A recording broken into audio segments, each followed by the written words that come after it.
안녕하세요, 여러분. 오늘은 두 명의 왕에 대해서 이야기하도록 하겠습니다.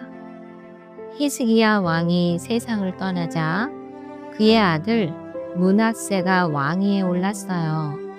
그러나 그는 아버지의 믿음의 길을 따르지 않았어요. 예루살렘에는 다시 이방 신들이 세워지고 하나님의 성전마저 더럽혀졌습니다. 백성은 지도자의 죄를 따라 우상을 섬기며 타락했지요. 공의가 무너지고 약한 자의 울음은 외면당했습니다. 선을 행하는 이는 조롱받고 악을 행하는 자는 높임을 받았어요. 히스기야 시대에 죄를 막던 사람들은 침묵당했고 하나님께 헌신한 이들은 고난을 받았습니다. 므낫세는 하나님의 사자들을 박해하며 진리의 음성을 잠재웠지요. 그러나 하나님은 여전히 백성을 포기하지 않으셨고 선지자들을 보내 경고하셨답니다. 그러나 그들의 음성은 조롱받고 무시되었어요. 하나님의 말씀을 전한 자들은 결박당하고 감옥에 갇혔지요. 또 어떤 이들은 조롱과 채찍질 뿐 아니라 결박과 옥에 갇히는 시험도 받았으며 세상은 그들을 감당하지 못하였느니라. 히브리서 11장 36에서 38절. 반세기 동안 하나님의 사자로 섬긴 이사야도 마침내 그들의 손에 쓰러졌어요. 므낫세는 하나님을 버리고 백성은 어둠 속으로 빠져들었습니다. 결국 하나님께서 징계를 허락하셨고 아수르의 군대가 예루살렘을 침략했어요. 므낫세는 쇠사슬에 묶여 바벨론으로 끌려가 치욕을 당했습니다. 왕의 옷은 벗겨지고 왕관은 떨어졌으며 그는 포로의 신세가 되었어요. 그제서야 그곳에서 마음이 낮아졌습니다. 권세가 사라진 자리에서 비로소 하나님의 음성이 들리기 시작한 거예요.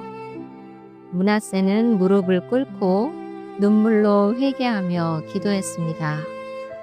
하나님, 제가 주님을 버렸습니다. 그러나 이제 주님 외에는 소망이 없습니다. 하나님은 그 기도를 들으시고 자비를 베푸셨지요.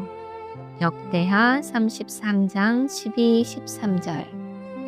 므낫세는 다시 예루살렘으로 돌아와 왕위에 오를 수 있었지만 이미 백성은 너무 깊이 부패해 있었습니다.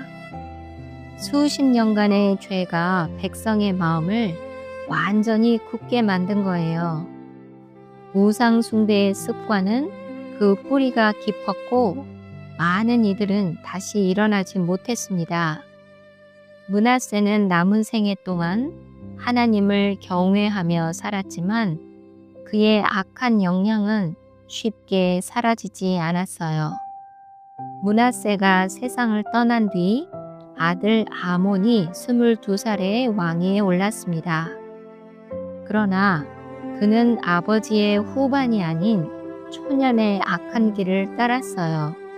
결국 아몬은 2해 만에 신하들 손에 살해당했습니다. 백성은 혼란에 빠지고 나라는 다시 어둠 속으로 깊이 잠겼지요.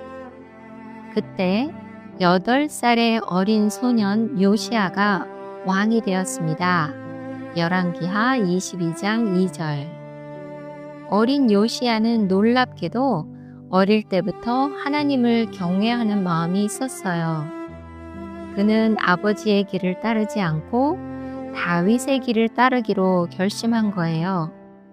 성전에 쌓인 먼지를 털어내고 백성에게 하나님의 율법을 읽게 했습니다.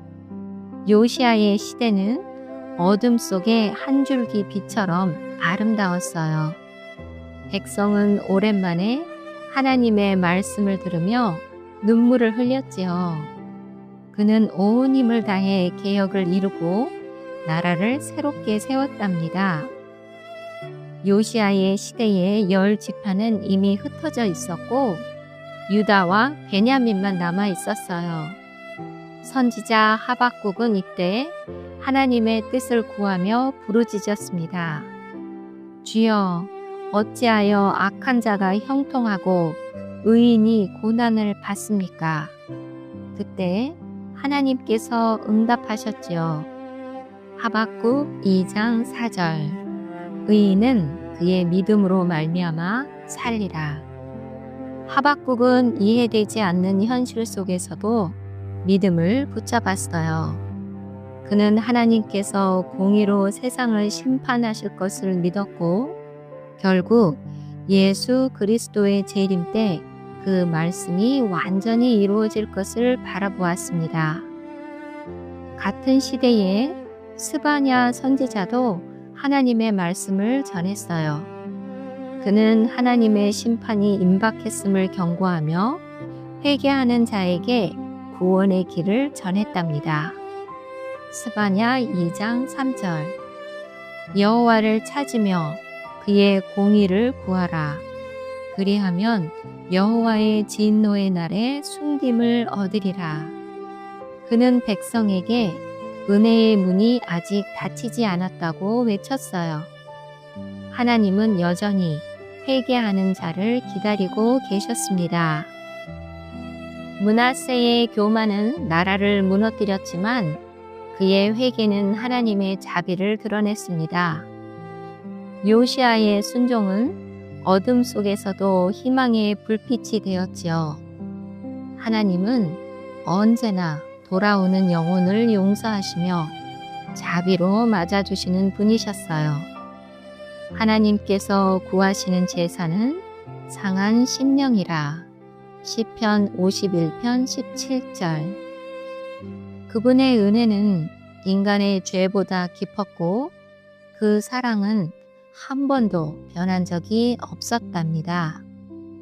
기록된 바는 우리의 교훈을 위함이니 인내로 또는 성경의 위로로 소망을 가지게 함이라. 로마서 15장 4절.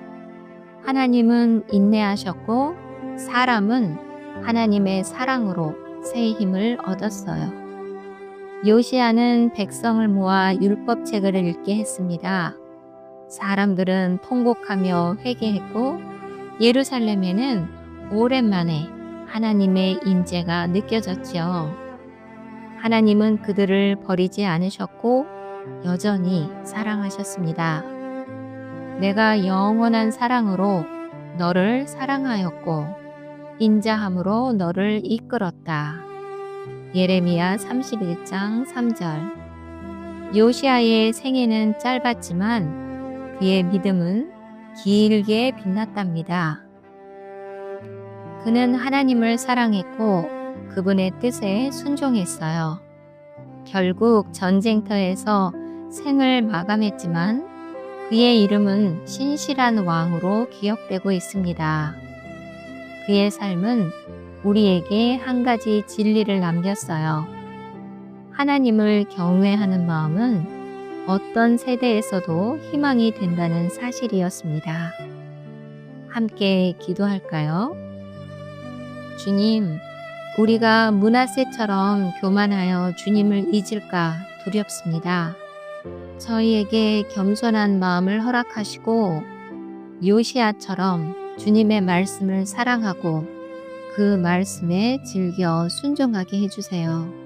죄의 무게 속에서도 주님의 은혜가 더 크다는 것을 항상 기억하게 하시고 의인은 믿음으로 살리라 하신 말씀처럼 오늘도 주님을 바라보며 걷게 하소서.